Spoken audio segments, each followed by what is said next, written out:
ആരിഫ് ഹുസൈൻ, കാന്തപുരം കേന്ദ്ര സർക്കാരിനെയോ അല്ലെങ്കിൽ വിദേശകാര്യ മന്ത്രാലയത്തെയോ അറിയിക്കാതെയായിരുന്നു ആദ്യം അദ്ദേഹം അവകാശപ്പെടുന്ന ഈ സന്ധി ചർച്ചയിലേക്ക് പോയത്. ഇപ്പോൾ കാന്തപുരം പറയുന്നു കേന്ദ്ര സർക്കാരിൻ്റെ പ്രതിനിധികൾ വേണം എന്ന്.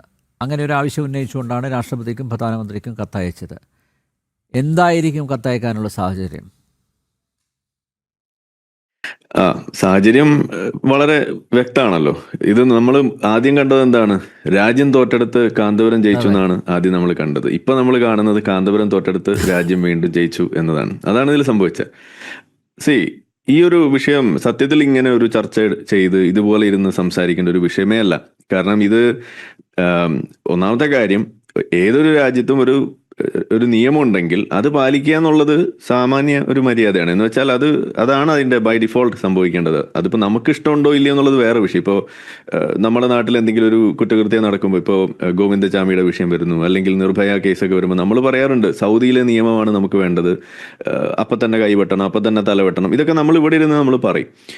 പക്ഷെ ഇപ്പൊ നമ്മൾ കാണുന്നത് എന്താണ്? നമ്മൾ ഇതേപോലെ അതേ രാജ്യത്ത് സംഭവിച്ചിട്ടുള്ള ഒരു വിഷയത്തിൽ തലവെട്ടാൻ വേണ്ടി നിൽക്കുമ്പോൾ നമ്മൾ പറയാണ് തലവെട്ടല്ലേ പ്ലീസ്, എങ്ങനെയും ഒന്ന് ഒഴിവാക്കി കൊടുക്കൂ എന്ന് പറഞ്ഞ് നമ്മൾ കരയുന്നതാണ് നമ്മൾ കാണുന്നത്. അപ്പോൾ ഇവിടെ സത്യത്തിൽ സംഭവിച്ചത് എന്താണ്?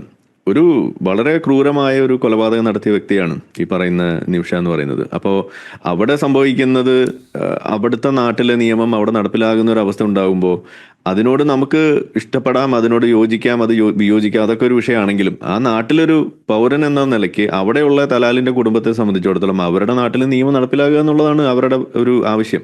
അതാണ് സംഭവിക്കുക. അപ്പൊ ഇവിടെ നമ്മളപ്പോഴും നമ്മൾക്കൊണ്ടാവുന്ന രീതിയിൽ അതിൽ നിന്നും ഈ വധശിക്ഷ ഒഴിവാക്കി കിട്ടാനുള്ള എന്തെങ്കിലും വഴിയുണ്ടോ എന്നതാണ് നമ്മളിവിടെ നോക്കുന്നത്. അതല്ലാതെ നിമിഷയെ കുറ്റവിമുക്തയാക്കണമെന്നോ അതല്ലെങ്കിൽ ഏതെങ്കിലും തരത്തില് ആള് നിരപരാധിയാണെന്ന് അവകാശപ്പെടാനൊന്നും അല്ലല്ലോ നമ്മൾ ശ്രമിക്കേണ്ടത്. പക്ഷേ ഇവിടെ ഇപ്പോൾ കഴിഞ്ഞ ദിവസം കണ്ട കാഴ്ചകൾ, ആ കാഴ്ചകളുടെ അടിസ്ഥാനത്തിൽ സത്യത്തിൽ ഈ തലാലിന്റെ കുടുംബത്തെ ഏറ്റവും കൂടുതൽ ചൊടിപ്പിച്ചതുപോലെ എന്താണ്, ഈ വിഷയം ഇവിടെ ചർച്ചയായപ്പോൾ തലാലാണ് ഏറ്റവും വലിയ ഒരു പ്രശ്നക്കാരൻ, അയാൾ കൊല്ലപ്പെടേണ്ടവനായിരുന്നു എന്നവരെ രീതിയിലും, അതുപോലെ നിമിഷ വളരെ ഇതിലൊന്നും ഒരു പ്രശ്നവും ചെയ്തിട്ടില്ല എന്നുള്ള രീതിയിലേക്ക് വരെ കൊണ്ടെത്തിച്ച് ഒരു വെള്ളരിപ്രാവായിട്ട് മാറുന്ന ഒരു കാഴ്ചയൊക്കെയാണ് നമ്മൾ കാണുന്നത്. അതൊക്കെ വളരെ തെറ്റായിട്ടുള്ള ദിശയിലേക്ക് പോകുന്നു. ഇതിനെല്ലാം വഴിവെച്ചത് എന്താണ്? വഴിവെച്ചത് സത്യത്തിൽ കാന്തപുരത്തിന്റെ ഈ ഇടപെടലാണെന്ന് ഞാൻ പറയൂ. ഇത് അനാവശ്യമായ ചർച്ചകളിലേക്കും അനാവശ്യമായ ഈ ഒരു ക്രെഡിറ്റ് ഹണ്ടിങ് പ്രോസസ്സിലേക്ക് കൊണ്ടുപോയിട്ട് ഇത് വഴിതിരിച്ചു വിട്ടു. അതാണ് ഇപ്പോൾ ഇവിടെ കാണുന്നത്. അപ്പോൾ ഇപ്പൊ സംഭവിക്കുന്ന എന്താണ്? ഈ ഒരു അവകാശവാദം ആദ്യമേ തന്നെ സോഷ്യൽ മീഡിയയിലൂടെയൊക്കെ കാണാനിട വന്നപ്പോൾ ഞാൻ ആദ്യം കുറിച്ച കാര്യം ഇത്രയേ ഉള്ളൂ, ഈ കാന്തപുരത്തിന്റെ ഹൂത്തി ബന്ധം അത് ദുരൂഹമാണ് എന്നാണ് ഞാൻ കുറിച്ചത്. ഇപ്പോഴും അതിൽ തന്നെ നിൽക്കാൻ പറ്റുന്ന അവസ്ഥയിലേക്കല്ലേ കാര്യങ്ങൾ കൊണ്ടുവരുന്നത്. ആ ഹൂതി ബന്ധം മറച്ചു വെക്കാനാണോ മിതവാദികളായിട്ടുള്ള സൂഫി പണ്ഡിതരുമായി ചർച്ച നടത്തി എന്ന് പറഞ്ഞത്?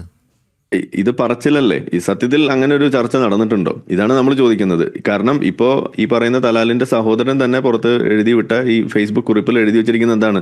ഇങ്ങനെ ഒരാളായിട്ടോ ആളുടെ ചിങ്കിടികളായിട്ടോ നമ്മൾ ആരെയും കണ്ടിട്ട് പോലുമില്ല, ഇങ്ങനെ ആരെയും അറിയ പോലുമില്ല എന്ന് അവിടെ എഴുതി വെക്കുമ്പോൾ പിന്നെ ആരോട് സംസാരിച്ചു എന്നാണ് ഈ പറയുന്നത്? ഇത് നമ്മളെ കുറെ ആളുകളെ പറ്റിക്കാൻ വേണ്ടി കുറെ അറബിയിൽ കുറെ സാധനം എഴുതിയിട്ട് അതിൽ ഡേറ്റ് വായിക്കാൻ അറിയാത്ത ആളുകളെ പറ്റിക്കാൻ വേണ്ടി നോക്കി, അതും സ്വന്തം ലെറ്റർ പാഡിൽ ഇതേപോലെ വാടകയ്ക്ക് കൊടുത്തുകൊണ്ട് അച്ചടിച്ച് ഇതേപോലെ പുറത്തേക്ക് വിടുമ്പോൾ അത് ഏറ്റെടുക്കാൻ കുറെ മാധ്യമങ്ങൾ ഇവിടെ ഉണ്ടായി. അതാണ് ഇവിടെ സംഭവിച്ചത്. അതിന്റെ പിന്നാലെ കുറെ അതിന്റെ ഗ്ലോറിഫിക്കേഷനിലേക്ക് പോകുന്നു. അങ്ങനെ സംഭവിച്ചപ്പോഴെന്താണ്? ഒരു മതത്തിന്റെ അധികാരത്തിന്റെ വിജയമല്ല സത്യത്തിൽ നമ്മളിവിടെ കാണേണ്ടിയിരുന്നത്. പക്ഷെ ഇവിടെ നമ്മൾ കണ്ടത് ആ സ്റ്റേറ്റ്മെന്റ് തന്നെയാണ്. അതായത് രാജ്യം തോറ്റെടുത്ത് കാന്തപുരം ജയിച്ചു എന്നുള്ള സ്റ്റേറ്റ്മെന്റ് വരുന്നു. അത് വളരെ അപകടം പിടിച്ച സ്റ്റേറ്റ്മെന്റ് ആണെന്ന് ഞാൻ പറയാം. അവിടെയാണ് നമ്മളൊക്കെ ഇതിനെ വിമർശിക്കുന്ന നിലയിലേക്ക് വരേണ്ടി വന്നത്. അല്ലെങ്കിൽ ഇതൊന്നും നമ്മൾ ഇതിനെക്കുറിച്ച് പറയേണ്ട ആവശ്യം പോലും ഇല്ലാത്തൊരു കാര്യമാണ്. പക്ഷെ ഇവിടെ കണ്ടത് അതല്ല.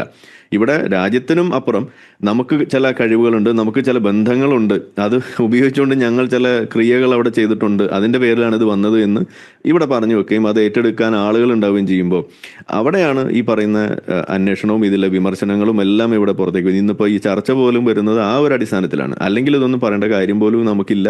കാരണം നമ്മളിവിടെ പറഞ്ഞു വധശിക്ഷ ഒഴിവാക്കി കിട്ടാനുള്ള വഴിയെക്കുറിച്ചാണ് നമ്മളിവിടെ സംസാരിക്കുന്നത്, അല്ലെങ്കിൽ അതിനെക്കുറിച്ചാണ് നമ്മൾ ആലോചിക്കുന്നത്. ഇപ്പോഴും അതിലൊരു തീരുമാനമായിട്ടില്ല. വധശിക്ഷ നടപ്പിലാക്കുന്ന 16 എന്നുള്ളത് ഒന്ന് നീട്ടിവെച്ചു, അത്രേ ഉണ്ടായിട്ടുള്ളൂ. ആരിഫ് ഹുസൈൻ, നോക്കൂ, ഈ ഇദ്ദേഹത്തിന്റെ ഇടപെടൽ കൊണ്ടാണ്, കാന്തപുരത്തിന്റെ ഇടപെടൽ കൊണ്ടാണ് വധശിക്ഷ നീട്ടിവെപ്പിക്കാനായതെങ്കിൽ മോചനത്തിന്റെ വാതിലുകൾ തുറക്കാനും അദ്ദേഹത്തിന് അനായാസം സാധിക്കില്ലേ? സ്വാഭാവികമായിട്ടും എല്ലാവരും അങ്ങനെയല്ലേ ചിന്തിക്കുക. കാരണം അദ്ദേഹത്തിന് അവിടെ പിടിപാടുണ്ട്. അതെ, ഇത് ഇത്ര എളുപ്പമല്ല. നമ്മൾ ഒരു സ്റ്റിൽ ഇമേജ് വെച്ച് ഞാനിത് ലൈവ് വീഡിയോ ചെയ്തുകൊണ്ടിരിക്കുകയാണ് എന്ന് കാണിക്കാൻ സ്ക്രീനിൽ ഫോട്ടോ വെച്ച് ആളെ പറ്റിക്കുന്ന പോലെയോ, അതല്ലെങ്കിൽ സ്വന്തം ലെറ്റർ പാഡിൽ ഇതേപോലെ വാട്ടർമാർക്ക് വെച്ച് ഈ പ്രിന്റ് ഔട്ട് എടുക്കുന്ന പോലെ എളുപ്പമല്ല. അത്ര ലാഘവത്തോടെ ചെയ്യാൻ പറ്റുന്ന കാര്യമല്ല ഈ പറയുന്ന ഇടപെടൽ എന്ന് പറയുന്നത്.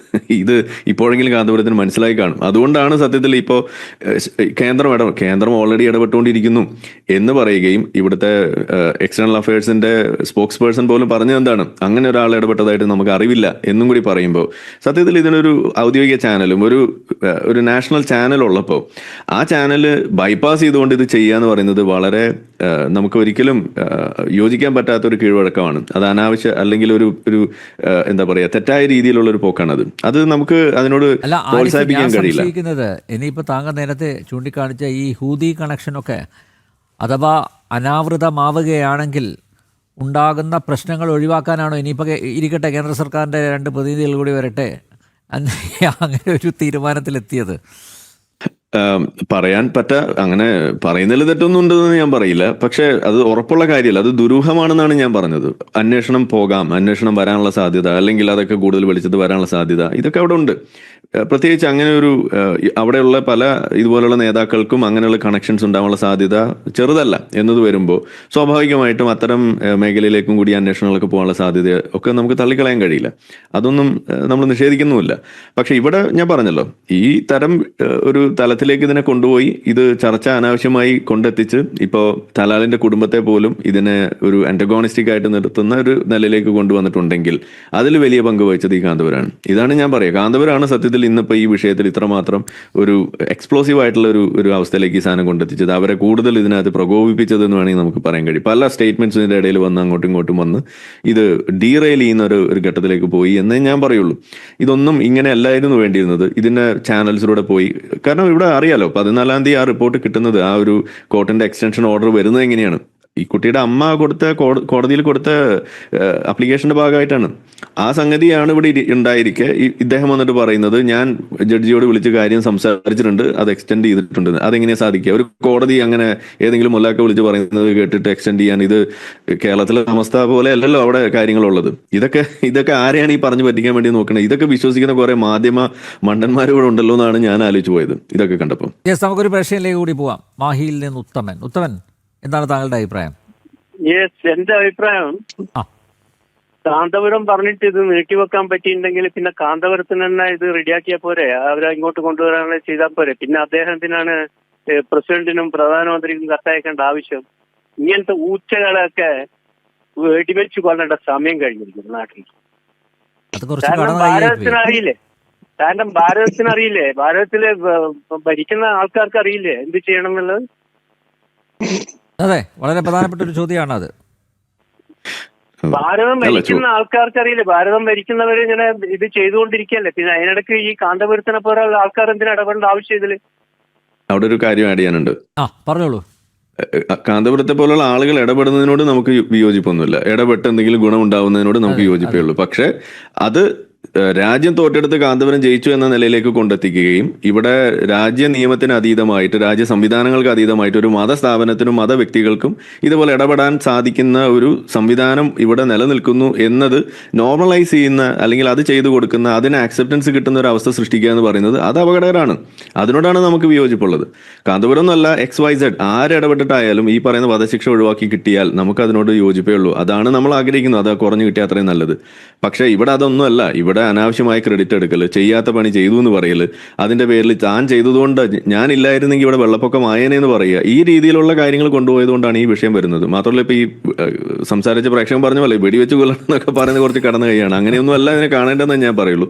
അതല്ല അതിന്റെ രീതി. ഇതിനെ ജനാധിപത്യപരമായിട്ട് തന്നെ ഈ വിഷയത്തിൽ ഇടപെട്ടതിന്റെ രീതിയുടെ പ്രശ്നം നമുക്ക് ഇവിടെ പറയാനുള്ള ഓപ്ഷൻസ് ഉണ്ട്. അതാണ് നമ്മൾ ചെയ്യേണ്ടത്. അത് വെടിവെച്ച് കൊന്ന് തീർക്കാനാണെന്നുണ്ടെങ്കിൽ തോക്കിന്റെ ഉണ്ടാ നമുക്ക് തികയില്ല. ഓക്കെ, ആരിഫ് ഹുസൈൻ, ഈ ശരീഅത്ത് നിയമത്തിൻ്റെ ആ ഒരു കാർക്കശ്യം, ആ ഇരുമ്പ് ചട്ടക്കൂട്, അത് പൊളിച്ച് പണിയാനുള്ള ഒരു ശ്രമം കൂടി കാന്തപുരത്തിൻ്റെ ഭാഗത്ത് നിന്ന്, അങ്ങനെ ഒരു ഉദ്യമം കൂടി കാന്തപുരത്തിൻ്റെ ഭാഗത്തു നിന്ന് ഉണ്ടാവേണ്ടതല്ലേ ഈ ഘട്ടത്തിൽ, അല്ലേ? കാരണം ആ നിയമം, കർശനമായിട്ടുള്ള ആ നിയമവ്യവസ്ഥ നിലനിൽക്കുന്നത് കൊണ്ടാണല്ലോ നിമിഷപ്രിയയുടെ മോചനം വൈകുന്നത്, മറിച്ചൊരു തീരുമാനമെടുക്കാൻ സാധിക്കാതെ വരുന്നത്.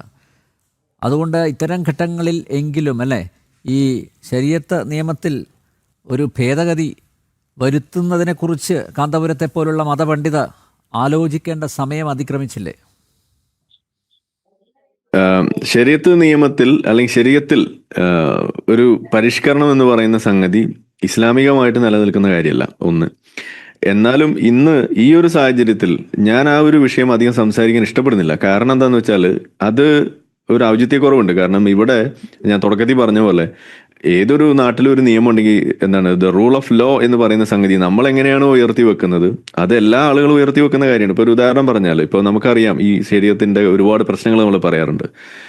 ഏതാനും വർഷങ്ങൾക്ക് മുന്നേ സൗദി അറേബ്യയിലെ അവിടുത്തെ പ്രിൻസ് പറയുന്ന ഒരു കാര്യം, MBS പറയുന്ന ഒരു സ്റ്റേറ്റ്മെന്റ് ശ്രദ്ധിച്ചിട്ടുണ്ടാവും. അതായത് ഞങ്ങളുടെ നാട്ടിലെ നിയമങ്ങൾ പ്രശ്നമാണെന്ന് ഞങ്ങൾക്കറിയാം, എനിക്കറിയാം, ഇത് തിരുത്തണമെന്നും നമുക്കറിയാം. കാരണം ഇത് എന്താണ്, ഇറ്റ് ഈസ് എംബാരസിങ് എന്നാണ് പറഞ്ഞത്. ഇത് നാണക്കേട് ഉണ്ടാക്കുന്ന അന്താരാഷ്ട്ര സമൂഹത്തിന് മുന്നിൽ. ഒരു ഉദാഹരണം പറഞ്ഞാൽ സ്ത്രീകൾക്ക് പുറത്തിറങ്ങി നടക്കാൻ പറ്റായിക, ഈ മഹറം നിയമം, ഒറ്റയ്ക്ക് വണ്ടി ഓടിക്കാൻ കഴിയുന്നില്ല, അങ്ങനെ പല പല കാര്യങ്ങൾ പറയുന്നത്, അതൊക്കെ അവർ പലതും മാറ്റി. അപ്പൊ അതിന് അവർ പറഞ്ഞൊരു സ്റ്റേറ്റ്മെന്റ് ഉണ്ട് ഈ MBS. അതായത് സംഗതി ഇതൊക്കെ ഞങ്ങൾക്കറിയാം, ഇതൊക്കെ മാറ്റേണ്ടതാണെന്ന് അറിയാം, പക്ഷേ ഒരു റൂൾ ഓഫ് ലോ ഉണ്ടല്ലോ, അതിനനുസരിച്ചല്ലേ എനിക്ക് മുന്നോട്ട് പോകാൻ പറ്റും. കാരണം ഞാൻ ഇവിടുത്തെ ഭരണാധികാരിയും കൂടി ആകുമ്പോൾ അതിനനുസരിച്ച് എനിക്ക് മുന്നോട്ട് പോകാൻ പറ്റും. പക്ഷേ എന്നിട്ടും ഞങ്ങൾക്ക് ആകെ കൂടി അവൈലബിൾ ആയിട്ടുള്ള 100 ലോയേഴ്സിനെ വെച്ചുകൊണ്ട് ഇത് പൊളിച്ച് എഴുതിക്കൊണ്ടിരിക്കുകയാണ് ഞങ്ങൾ. അതിന് കുറച്ച് സമയമെടുക്കും എന്നാണ് പുള്ളി പറഞ്ഞത്. അപ്പോൾ റൂൾ ഓഫ് ലോ എന്ന് പറയുന്നത് അത് വളരെ പ്രധാനപ്പെട്ട കാര്യമാണ്. ആ സാധനത്തെ കീപ്പ് ചെയ്യണമെന്നാണ് നമ്മളെപ്പോലുള്ള ആളുകളൊക്കെ എപ്പോഴും പറയുക. ഇപ്പോൾ പാരലൽ ആയിട്ടുള്ള സംവിധാനങ്ങൾ ഒരുക്കുന്ന ആര് തന്നെ വന്നാലും, അതിപ്പോൾ ഈ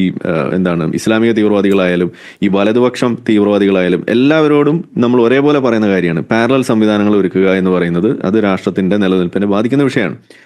അത് തന്നെയാണ് ഇവിടെയും നമ്മൾ കാണുന്നത്. അതായത് ഇപ്പോൾ യമനിൽ അവിടെ ഒരു രാജ്യം, അതിപ്പോൾ നമ്മളെ സംബന്ധിച്ചിടത്തോളം അവിടെ ഒരു ഒഫീഷ്യൽ ഒരു എന്താ പറയുക ഒതന്റിക് ആയിട്ട് നമുക്ക് എടുത്തു പറയാവുന്ന ഒരു ഔദ്യോഗികമായ ഒരു പവർ ഉണ്ടെന്നൊന്നും നമ്മൾ പറയുന്നില്ലെങ്കിൽ പോലും അവിടുത്തെ ജനങ്ങൾ എന്താ കരുതുന്നത്, അത് അവരുടെ ഔദ്യോഗികമായ സംഗതിയായിട്ടും അവിടെയുള്ള കോടതികൾ അവർ ബഹുമാനിക്കുന്നതായിട്ടാണ് കാണുന്നത്. ഇപ്പോൾ നമ്മളിത് സംസാരിക്കുന്നതിന് ഏതാനും മണിക്കൂർ മുന്നേ ഈ തലാലിന്റെ സഹോദരൻ ഫേസ്ബുക്കിൽ പോസ്റ്റ് ഇട്ടിട്ടുണ്ട്. അതിൽ ഏറ്റവും ലാസ്റ്റ് വന്നിരിക്കുന്ന പോസ്റ്റ് ഞാൻ കണ്ടപ്പോൾ അതിൽ എഴുതിയിരിക്കുന്ന എന്താണ്, മാധ്യമങ്ങൾ പറയുന്നു ഞങ്ങളുടെ രാജ്യമാകെ കുട്ടിച്ചോറാണ്, ഇവിടെ ഒരു സംവിധാനവുമില്ല എന്നൊക്കെ നിങ്ങൾ പറയുന്നുണ്ട്. പക്ഷേ ഇവിടെ ഒരു നിയമ സംവിധാനമുണ്ട്, ഇവിടെ ഒരു കോടതിയുണ്ട്, ആ കോടതിയുടെ വിധികളിലും ഉത്തരവുകളിലും പൂർണ്ണ വിശ്വാസവും എനിക്കുണ്ട്. അതുകൊണ്ട് തന്നെ ദൈവത്തിന്റെ യഥാർത്ഥ നിയമങ്ങൾ അത് അതിന്റെ അടിസ്ഥാനത്തിൽ നടപ്പിലാക്കേണ്ട ശിക്ഷാവിധികൾ അത് അതേപോലെ നടപ്പിലാക്കാൻ സാധിക്കുമെന്നാണ് നമ്മൾ പ്രതീക്ഷിക്കുന്നത് എന്ന തരത്തിലുള്ള ധ്വനി വരുന്ന രീതിയിലുള്ള വാചകങ്ങൾ ഉപയോഗിച്ചുകൊണ്ട് ഈ കുറിപ്പിട്ട് വെക്കുമ്പോൾ നമ്മൾ അതിൽ നിന്ന് മനസ്സിലാക്കേണ്ട എന്താണ്, നമ്മളെങ്ങനെയാണോ നമ്മുടെ നാട്ടിലെ ഈ റൂൾ ഓഫ് ലോയെ ഉയർത്തി വെക്കുന്നത് അത് തന്നെയാണ് യമനിലെ പൗരനായിട്ടുള്ള തലാലിന്റെ സഹോദരനും അവിടെ ഉയർത്തി വെക്കുന്നത്. അതിനെ നമുക്ക് മാനിച്ചേ പറ്റുള്ളൂ. അതാണ് ഇതിലെ കാര്യം എന്ന് പറയുന്നത്. അപ്പോൾ ഇനി ഈ ഒരു അവസരത്തിൽ നമ്മൾ ഇതിനെ ഈ ഇസ്ലാമിന്റെ ഈ ഒരു വിഷയത്തിലെ പ്രശ്നത്തെ അഡ്രസ് ചെയ്യാൻ വേണ്ടി ഇറങ്ങി തിരിച്ച എന്താ ഉണ്ടാവുക എന്ന് പറഞ്ഞു കഴിഞ്ഞാൽ, ഇപ്പോൾ തന്നെ നമ്മൾ കാണുന്നു ഈ വിഷയം വന്നതിന് ശേഷം നമ്മളിവിടെ എന്ത് പറഞ്ഞാലും, പ്രത്യേകിച്ച് ഈ AI ടൂൾസും ഇന്റർനെറ്റും ഉള്ളത് കൊണ്ട് നമ്മൾ മലയാളത്തിൽ എഴുതിയിട്ടാൽ പോലും ഒരു ട്രാൻസ്ലേറ്റ് ദിസ് എന്നുള്ള ഒരു ബട്ടൺ അവിടെ അമർത്തി കഴിഞ്ഞാൽ അത് പച്ച അറബിയിലേക്ക് അത് മാറുകയാണ്. അത് അവർക്ക് വളരെ ക്ലിയർ ആയിട്ട് വായിക്കാൻ പറ്റുന്ന സംഗതികളായി മാറുന്നത് കൊണ്ട് നിലവിൽ ഈ വിഷയത്തിൽ നമ്മളൊരു പരിഹാരത്തിന് വേണ്ടി ശ്രമിച്ചുകൊണ്ടിരിക്കുമ്പോൾ മോചനം ലഭിക്കുക അല്ലെങ്കിൽ ആ വധശിക്ഷ ഒഴിവാക്കി കിട്ടുക എന്നുള്ളൊരു ശ്രമം അതിപ്പോഴും തുടരുന്ന ഘട്ടത്തിൽ അതിനുവേണ്ടി ഉള്ള പരിശ്രമം വളരെ കൂടുതൽ വേണ്ട ഈ ഒരു ഘട്ടത്തിൽ നമ്മളത് പറഞ്ഞാൽ അത് ബാക്ക് ഫയർ ചെയ്യാൻ ഉള്ള ഇടയുള്ളത് കൊണ്ട് ഞാനത് നിൽക്കുന്നില്ല. പക്ഷെ എന്നാൽ ഒറ്റവാക്കി പറയുകയാണെങ്കിൽ വധശിക്ഷ എന്ന് പറയുന്ന സംഗതി നമ്മുടെ നാട്ടിലുണ്ട്, അത് ഈ പറയുന്ന സൗദി അല്ലെങ്കിൽ അറബ് രാഷ്ട്രങ്ങളിലും ഉണ്ട്. പക്ഷെ വ്യത്യാസം എന്താണ്, നമ്മുടെ നാട്ടിൽ അത് നടപ്പിലാക്കുന്ന രീതിയും അതുപോലെ മറ്റുള്ള ഒരു സ്ഥലത്ത് അത് നടപ്പിലാക്കുന്ന രീതിയും അതിന്റെ പിന്നിൽ പ്രവർത്തിക്കുന്ന പ്രിൻസിപ്പിൾസും ഡിഫറൻസ് ഉണ്ട്. എന്ന് വെച്ചാൽ നമ്മുടെ നാട്ടിൽ അത് വളരെ റെയർ ആയിട്ട് കഴിയുന്നത് ഒഴിവാക്കാൻ പറ്റുന്ന എന്തെങ്കിലും ഒരു സാധനമാണെങ്കിൽ ഒഴിവാക്കാൻ പറ്റുന്ന പരമാവധി ശ്രമം നടത്തിയിട്ടാണ് അത് നമ്മളത് നടപ്പിലാക്കാൻ വേണ്ടി ശ്രമിക്കുന്നത്. പ്രവർത്തകർ അപ്പോൾ പ്രവർത്തിക്കുമല്ലോ. യെസ്. അതേസമയം ഇപ്പോൾ അറബ് രാഷ്ട്രങ്ങളിലേക്ക് നമ്മൾ നോക്കിക്കഴിഞ്ഞാൽ നമ്മൾ കാണുന്ന എന്താണ്, അവിടുത്തെ വധശിക്ഷ നടപ്പിലാക്കുന്നത് കണ്ട് നമ്മുടെ നാട്ടിലടക്കം അതിന് ഫാൻ ബേസ് ആണ്. അതാണ് ഞാൻ തുടക്കത്തിൽ പറഞ്ഞത്, സൗദിയിലെ പോലെ കട്ടവന്റെ അപ്പം തന്നെ വെട്ടണം, തല വെട്ടണം, മൂട് വെട്ടണം എന്നൊക്കെ പറയുന്നത് ആ രീതിയിൽ കണ്ണും മൂക്കില്ലാതെ. ഇപ്പോൾ റേപ്പ് വിക്ടിമിനെയൊക്കെ സത്യം പറഞ്ഞു കഴിഞ്ഞാൽ ഒരു സ്ത്രീക്ക് ഇപ്പോൾ നമ്മൾ സാധാരണ ഈ വിശ്വാസികളൊക്കെ പറഞ്ഞു നടക്കുന്ന കാര്യമാണ്, ഇസ്ലാമിക രാജ്യങ്ങളിൽ റേപ്പ് വളരെ കുറവാണ്, കണ്ടില്ലേ സൗദിയിൽ റേപ്പ് ഇല്ല എന്നൊക്കെ പറയും. എന്തുകൊണ്ടാണ് അവിടെ റേപ്പ് റിപ്പോർട്ട് ചെയ്യപ്പെടാത്തത്?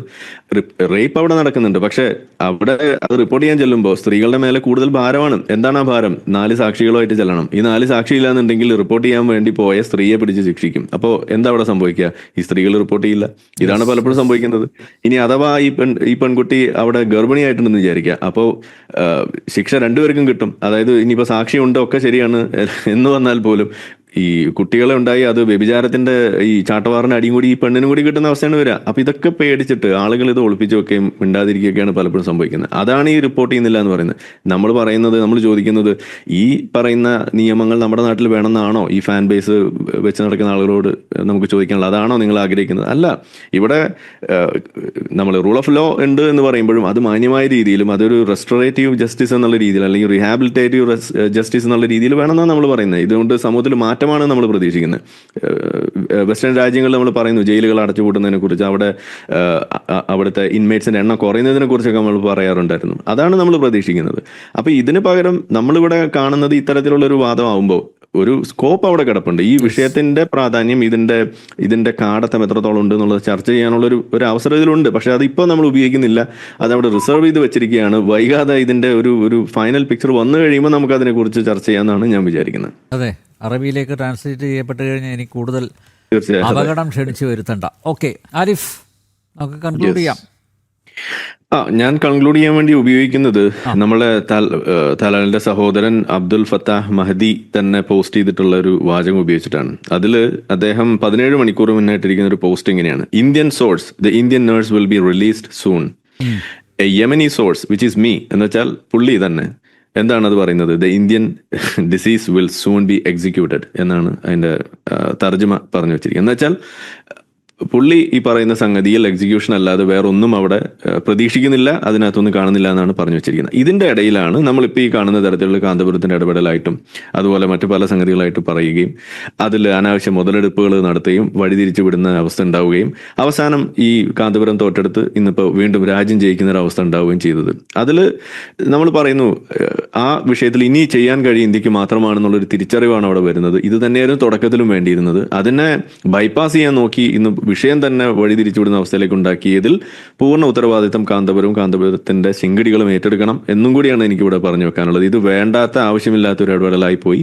ഇത് ശരിയായ രീതിയിൽ അത് ചെയ്തിരുന്നതിന് ഗുണമാകുമായിരുന്ന ഒരു സംഗതി ഈ രീതിയിൽ ചെയ്തതുകൊണ്ട് അത് വളരെ വികലമായ രീതിയിലേക്കും ഒക്കെ പോകാനുള്ളൊരു സാധ്യതയായിട്ട് ഇത് മാറിയിട്ടുണ്ട് എന്നാണ് ഇതിനകത്ത് കാണാൻ കഴിയുന്നത്. തലാലിന്റെ സഹോദരന്റെ പ്രതികരണങ്ങൾ പോലും അതിൽ നിന്ന് കാണുന്നത് ആ രീതിയിലാണ്. നമ്മളിവിടെ പറയുന്നതിന്റെ ഒക്കെ മറുപടികൾ അദ്ദേഹത്തിന്റെ ഫേസ്ബുക്ക് പോസ്റ്റിൽ പോസ്റ്റ് ആയിട്ട് ഇപ്പോൾ ലാസ്റ്റ് ടാങ്കിന്റെ ചിത്രം വരെ ഇട്ടിട്ടാണ് ഇപ്പോൾ പോസ്റ്റ് അവിടെ ലാസ്റ്റ് വന്നിരിക്കുന്നത് 3 മണിക്കൂർ മുന്നേ.